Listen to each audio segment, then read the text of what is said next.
శ్రీమాత్రే నమః. శ్రీ దక్షిణామూర్తయే నమః. రెమెడియల్ ఆస్ట్రాలజీ ఛానల్కి మీ అందరికీ కూడా స్వాగతం.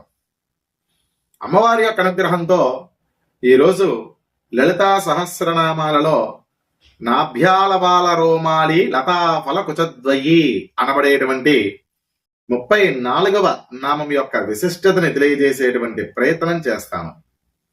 నాభ్యాలవాల రోమాలి లతాఫల కుచద్వయి. ఈ నామము కూడా 16 అక్షరాలని కలిగినటువంటి పేరు.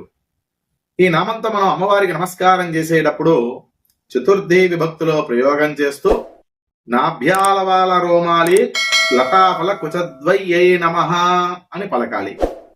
ఇక ఈ నామంలో చరాచర సృష్టికి తల్లి అయినటువంటి ఆ లలితా పరమేశ్వరి వక్షస్థల వర్ణన చేస్తూ ఉన్నారు వ్యాసుల వారు.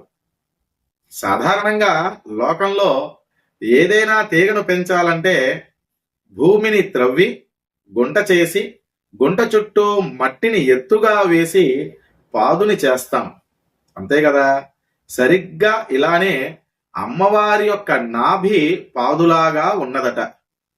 అయితే ఇక్కడ తీగ ఏమిటండి అనేటువంటి సందేహం మనకి కలగవచ్చు.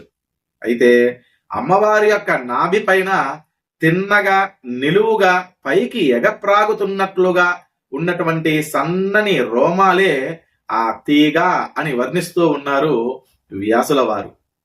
మరి ఆ తీగకి పళ్ళు ఉండాలి కదా అని అంటే అమ్మవారి యొక్క స్తనయుగ్మమే ఆ 2 పళ్ళు అని అంటూ ఉన్నారు వేదవ్యాసుల వారు. చూడండి ఎంత చక్కటి అందమైనటువంటి వర్ణనం.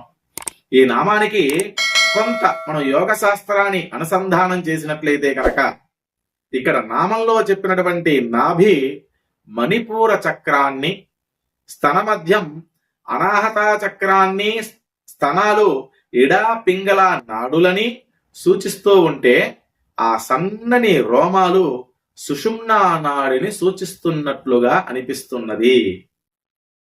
ఇక్కడ మూలాధార, స్వాదిష్టాన, మణిపూర చక్రాలు మూడింటిని అధోముఖ శీర్షం గల త్రిభుజంగాను, విశుద్ధి, ఆజ్ఞ, సహస్రార చక్రాలు మూడింటిని ఊర్ధ్వముఖ శీర్షం గల త్రిభుజంగాను ఒకదాని మీద ఒకటి ఉన్నట్లుగా మనం ఊహించినట్లయితే కనుక ఆ షడ్బిందు యంత్రంలాగా ఇదంతా కూడా మనకి కనబడుతుంది.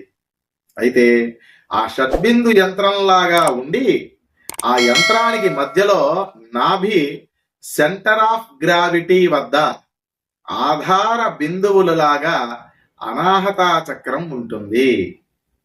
ఈ యంత్రంలో పైకి శీర్షం గల త్రిభుజాన్ని ఆనంద త్రిభుజము అనేటువంటి పేరుతోనూ, క్రిందికి శీర్షం ఉన్నటువంటి త్రిభుజాన్ని ఆవేశ త్రిభుజము అని పిలుస్తూ ఉంటాం.